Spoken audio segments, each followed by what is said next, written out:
Hi everyone, and welcome to this week's video for debate strategy. Today we're going to be focusing on preparing for debate. I think this is arguably one of the most important parts of debating. I think it is very underrated, and we're going to look at why it's important in a quick second. Let's look at what we're kind of going to cover in today's video. Firstly, we're going to talk about the importance of prep. Then we're going to look at some general principles you should apply on how to prepare. We're going to look at matter files and why they are important. And then we're going to look at a few things as to how to prepare for unprepared debates and then how to prepare for prepared debates. And then just a few key takeaways that you're meant to understand from this.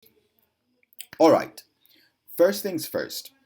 One of the most important messages that I've ever received as a speaker through coaching from the wonderful likes of Kavisha, the wonderful likes of Dr. Bettina Balbeng Baidu, the wonderful likes of Ansuya, was that a debate is won and lost in prep.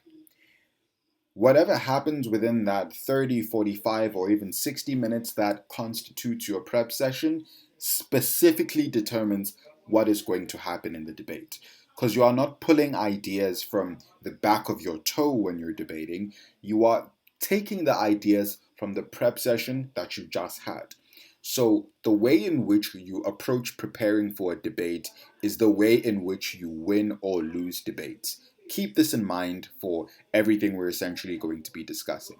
Few things here. Firstly, good prep sessions allow you to build good cases that are difficult to rebut. That is to say, if you follow all of the principles and the structure for how a prep session is meant to function, by the time you go into the debate itself, you'll be building a case that is significantly more difficult to rebut than if you just did it improperly. Secondly, a good prep session allows you to predict what the other team is going to say, and you are able to prepare responses and prepare in engagement. So in that case, it increases the amount of engagement in a debate. When we look at how to prepare for unprepared debate, we're going to look at something called preemptive rebuttal or preemptive time and why that's important for coming up with ideas for what the other team could possibly say and how you can work those ideas into your case. Then, because of all of these things, by the time your 30 minutes or 1 hour of prep is over, when you walk into a debate, you are generally significantly more confident than you were before for the very simple reason that you understand that you are prepared. Let's look at a few important general principles you should apply in a prep session. First things first, listen to each other. This is one thing that I want you guys to take, even if you don't listen to the rest of the video. The one thing I want you to take away from this is I want you to listen to each other when you are preparing for a debate. Listen to each other as teammates. Listen to the people around you. That is to say, a prep session is not a space for you proving how intellectually gifted you are. It is not a space for you to assert dominance. None of that is going to help you in winning debates. What will help you in winning debates is listening to the people around you and finding ways to turn their ideas, concerns, and thoughts into something valuable for your case, or being able to meaningfully engage in the debate, right? So listen to each other and respect each other, first and foremost. Second to that, understand everyone's speech as if you will be delivering it. The one thing that changed my perspective on team debating was when I watched the 2016 World Universities Debating Championships. I followed it as it was happening. And the team combination that I believe won the tournament was Bosio and Fanele. And Bosio would speak first. And whenever Bosio would speak first and they don't respond to his matter, Fanele would come up in his speech and he would say, you haven't responded to this piece of analysis, this, and that.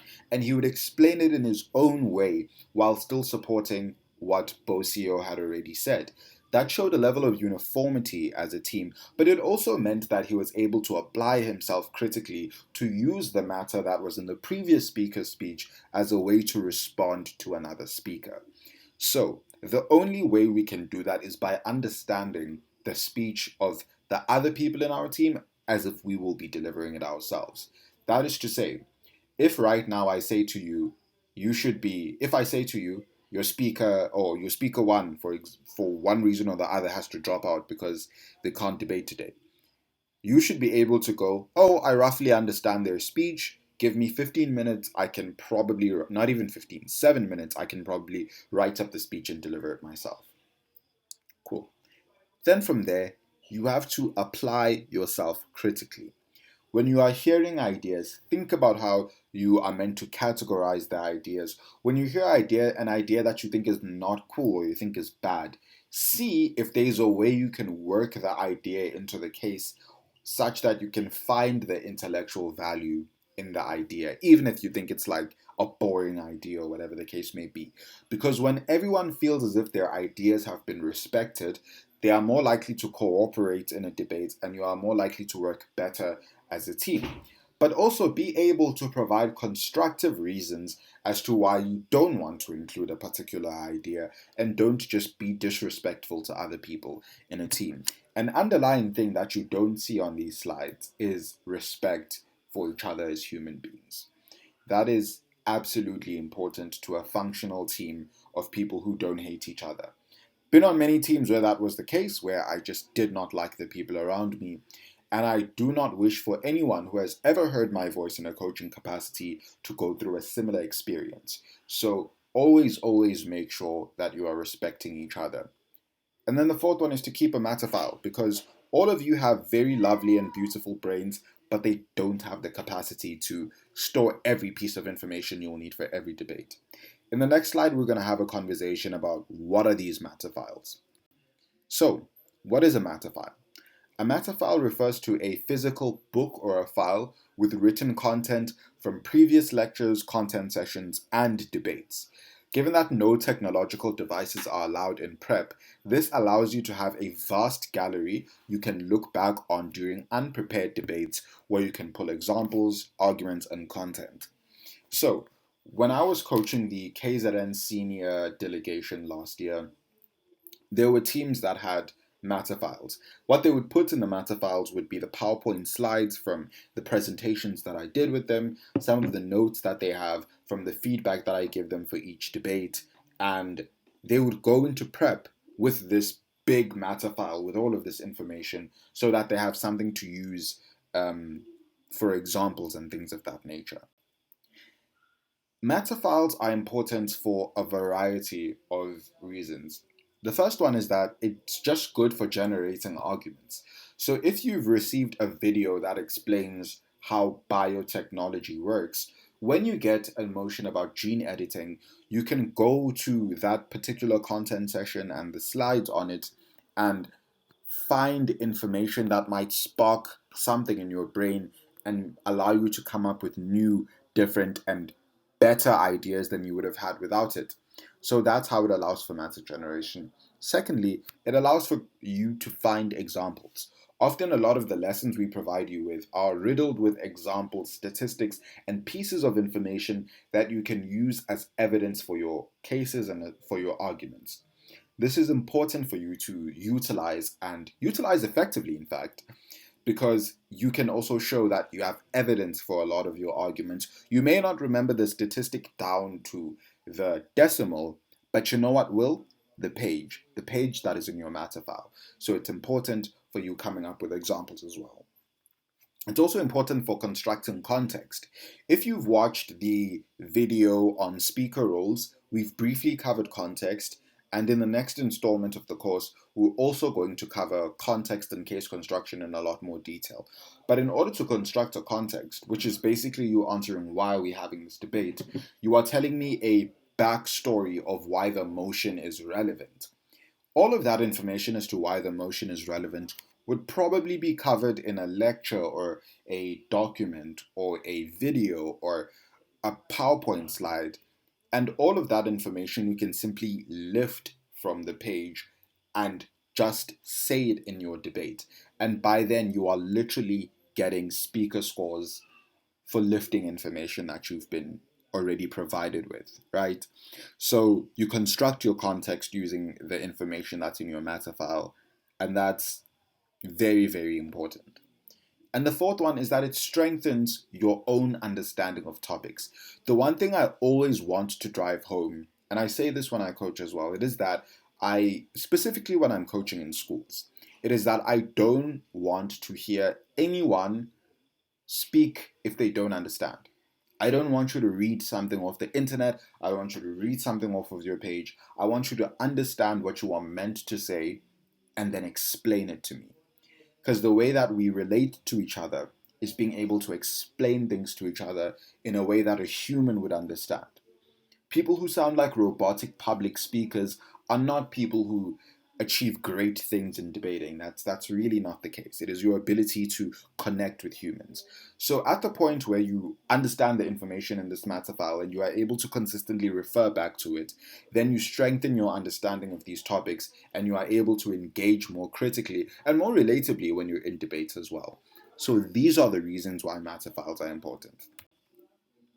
Let's look at a couple of tips of how we can organize our matter files. So, firstly, it's important to organize it according to topic areas. So, within this specific course, there are subjects. There is, I believe, first principles, then there is debate strategy, and then there's international relations.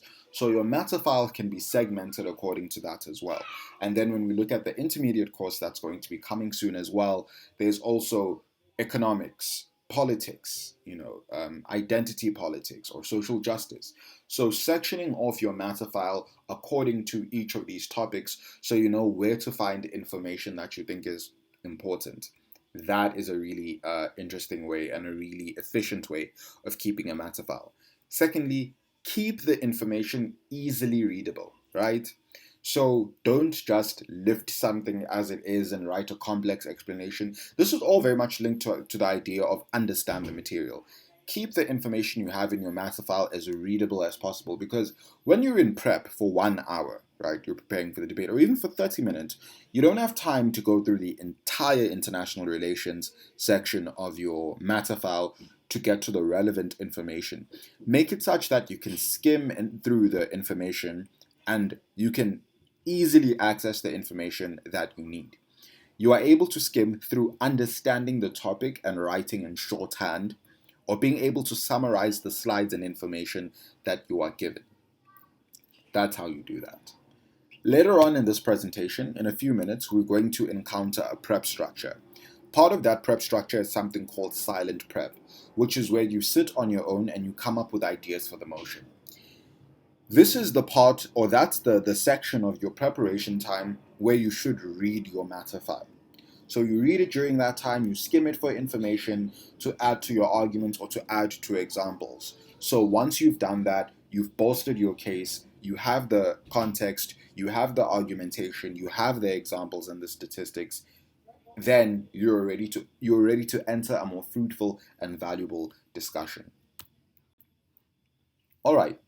Now we're going to have a conversation about how to prepare for unprepared debates. So these are our impromptu debates. So these debates generally test your ability to adapt and think critically. So because you are not allowed to have a phone on you and you are simply just given the motion with little to no time to prepare, which is about an hour or 30 minutes, right?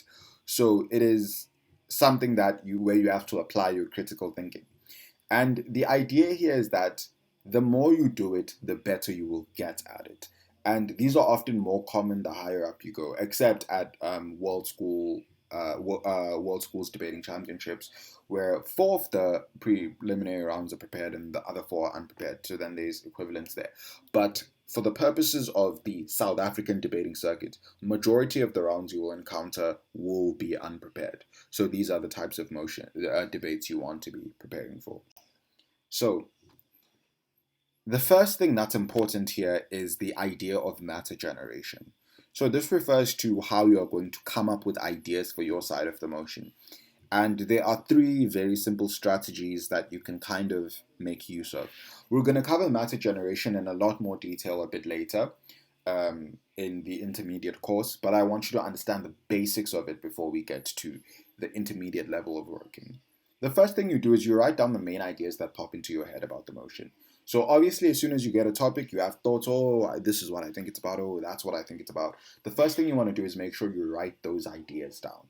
So once you've written those ideas down, then you move on to the second step, which is underlining the keywords in the motion and trying to produce ideas based on those keywords. So we're going to look at an example of how to do that in the next slide. But basically, drill the word in your head until you come up with an argument or a piece of context that relates to your side of the debate in a way that you can use it, right? Then the third one is refer to your matter file for content that's related to it. So if you're encountering a debate about technology, think, I've definitely received a video or a content session about technology. Why don't I scroll back and go to my matter file and see what information I get there? Often you'll find that there's a lot of contextual information and maybe even a few arguments here and there that you can use in your debates in that matter file. So those are the three basic ways you can start generating ideas in debates. This is an example of how underlining keywords can be used to generate ideas. Now here I don't have the full arguments because in as much as this is a beginner course, we are not going to be easy and kind enough so as to spoon feed you everything. Yeah, oof, you have been speaking for a while. Even my words are becoming different things. But yeah, so the example we have here is this house would ban same-sex schools. So first thing that I highlighted was this house. So I asked myself, who is this house? Which is the government. So immediately when I think of the word government, I think to myself, I'm going to have to create an argument for why the government has an obligation to do this. How do you come up with arguments that show why a government has an obligation to do something? Well, we've already covered that in our content session and the first principles about introduction to government. So already there, if you're looking at your matter file and you've highlighted the word, you would know how to construct that argument. Then there's the word would, which is a verb, which is suggesting that you're going to be doing something. So given that you're going to be doing something or you're going to be implementing something, that would say that you need to draft a policy for how you're going to do this. So how are you going to ban same-sex schools? And what does a world without same-sex schools look like? This seems like a very simple answer and a very simple policy to draft, but it's important for you to make the consideration in the first place. Then there is the word ban. So in order to ban something, there has to be a harm. Okay, fine. Now that I've highlighted it, I know that I need to give an argument to show that what is the harm of same-sex schools. Cool. So now I can just construct that argument. Then there's the phrase same sex. Then I need to ask myself, what do same-sex schools look like? Okay, I can include that in my context because it's me just describing how same-sex schools work. Then there's the word school. Right. From there, I'm thinking, what is the purpose of the education system? And do same-sex schools harm or aid the purpose of same-sex or of the education system? By thinking that, I have a different argument that I'm meant to construct now. So these are all the little things that highlighting each word can give you. And from this, I already have a full case that I can make use of. All right. The next few slides are going to kind of highlight how we're going to structure our time of preparing in an unprepared debate. All right, so this is the prep structure that you can use in the case where you have a full hour to prepare. So for the first 7 minutes, you should be employing something called silent prep. During silent prep, nobody's talking, everyone is sitting on their own, and they're coming up with ideas for the motion, right? Then from minute 7 to minute 25, it's feedback. So that's when everyone kind of says, this is the idea that I have, that's the idea that I have, or this is the idea that I have. So during that 18 minutes, from minute 7 to minute 25, everyone is doing feedback on what they came up with during silent prep. An important note of practice here is what I said earlier on. This is in no way, shape, or form a stage for you to prove how intellectually gifted you are. If you've heard an idea before, do not repeat the idea. You are wasting time that could be used for you to construct a better case for the purpose of you consoling your ego so you can feel like you're smarter. No, don't do that. If you've already heard an idea, don't paraphrase, you're not cool bot. Say, I don't have anything new.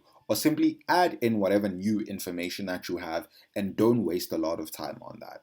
Generally, what you'll see is that during prep in a team, there are different people who have different roles. So at this level, you would have someone who's leading prep. You'd also have a scribe. So this is the person who would write down what each person is saying during feedback, essentially. So each person would be speaking, and then there's be one person who's writing all of it down. Although for good practice, I would suggest that everyone writes down everyone's ideas. Right. Then from minute 25 to minute 33, which is 8 minutes, you are doing case construction. So that's when you are deciding what is your burden of proof, uh, how are you going to group your arguments, who's going to take what argument, and what are you going to put in your context. All right. Minute 33 to minute 38 is where you are going to split. So half of the team is going to be focused on coming up with examples for the arguments to make the arguments basically have more evidence, have more meat, and have more weight to them. While the other half of the team is going to be trying to think up ideas of what would the other team possibly say, right? So generally, I would suggest that the first and second speakers are the people who are coming up with the information or coming up with the examples. And the third speaker, plus whoever isn't speaking, would be coming up with what could the other team possibly be saying. Then we get into speech writing. So we don't write speeches on our own, we write speeches in pairs. So during that 5 minutes, people are coming up with ideas for what the other team could say and how they are going to respond to that. So when you're writing speeches, the first speaker would write with the third speaker, and the second speaker would write with the speaker who isn't speaking. So the purpose of that is that while you're writing your speech with them, they are telling you, hey, the other team could say this, but this is how I think we should respond to it, so that you can kind of include that in your speech as well, and you can have a pre-prepared response for a possible POI that you may get. That's speech writing. Then from minute 48 to minute 55, that is speech presentation. So that's where you are delivering your speeches. The way that should work is you've written your speech with someone, now you need to swap and you need to deliver your speech to another person. So if you are the third speaker and you are writing with the first speaker will now deliver their speech to the person who isn't speaking, and the second speaker would deliver their speech to the third speaker.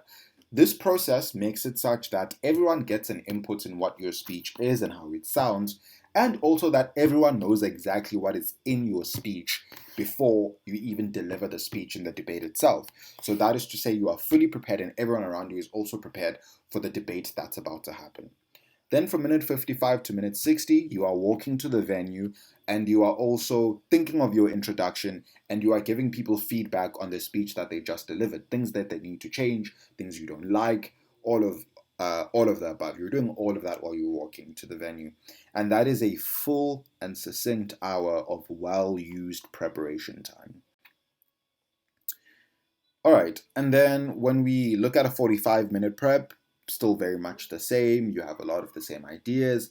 Just silent prep, if you haven't noticed, is something that I did not cheap out on. It still stays the same. We cut down on feedback time. We cut down on case construction time. We did not cut down on speech presenting time. We did also cut down a bit on the final feedback, intro, and branding section.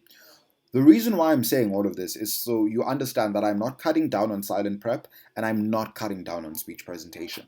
The reason why I don't cut down on those two things is because it is absolutely important for everyone to know what everyone is going to say in the debate.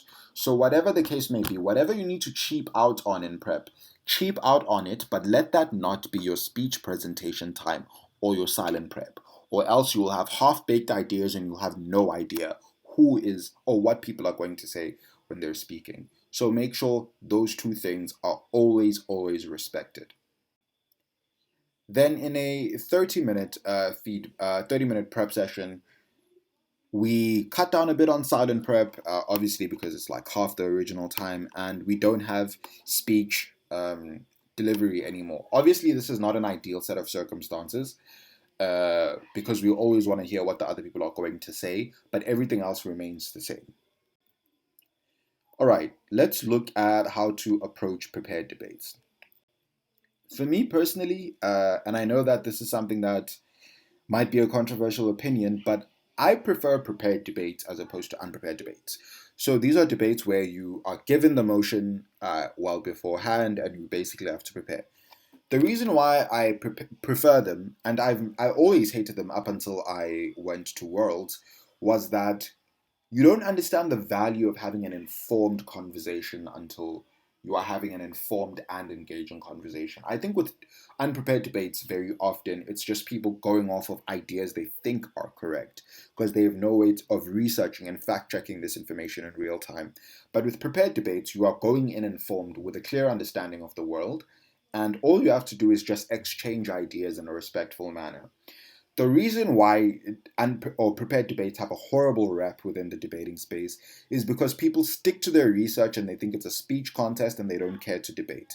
I do not want that. If I see that, my day is just going to be worse. So make sure that you are having informed conversations, but you don't forget to do the debating basics. We're going to talk about how to make sure we're doing that in unprepared debates.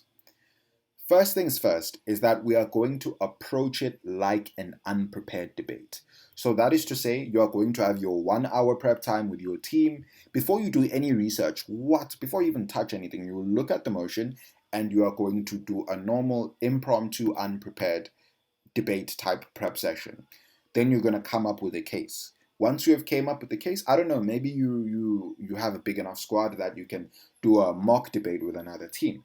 But once you've done that and you have a good enough case, then we move to step 2. In step 2, you are doing research around the information that you may have not known, information that you were not aware of, and you are kind of adding to the research, you are adding to the case. You are providing statistics, you are adding examples, you are adding pieces of context that you might have known before, but you might have not known before. But most importantly, you are not adding arguments. You are not researching what, an argument. You're not researching what are the pros and cons of this. No, that's what your brain is for. You can't expect the internet to do that for you. The internet is a scary place. Your brain is there for you to think critically and use the internet as a resource to gather information that you are meant to analyze in a critical fashion. So we are only going to research the basic context, and we're going to research examples and statistics. We are not going to build entirely brand new cases off of research. That's how we're going to approach the second step, which is research. Then the third step is lots of practice.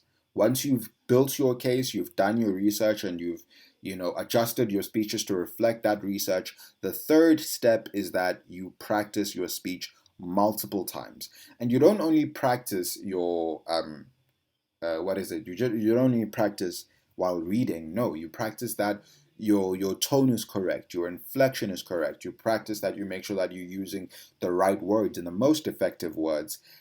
That's the stuff that you practice so that your style for speaking is excellent as well. What are you meant to take away from this presentation or this session? 4 main basic things. Number 1, keep a matter file. It'll always help you. Secondly, listen to and try to understand your teammates in prep. Thirdly, follow a very strict prep structure. Fourthly, know what to research in your prepared debates. Fifthly, please enjoy debating. It's a very fun sport. I'm not sure if you can tell by the tone of my voice that I also really, really enjoy it. Yes, that's just about it from me. Thank you everyone for making it this far into the video. We hope that the information was valuable to you, and we hope that our course continues to enrich your debating career. Everyone who works at After Freedom does so by volunteering their time, absolutely free of charge. We are also dedicated to providing you with this information with no charge. If you would like to donate to After Freedom so that we can keep these operations running and so that we can get more people involved, please do see the details in the description. It would be really, really helpful to us so that we can continue helping you and the broader community. But with that being said, thank you very much, and we cannot wait to see you next week again.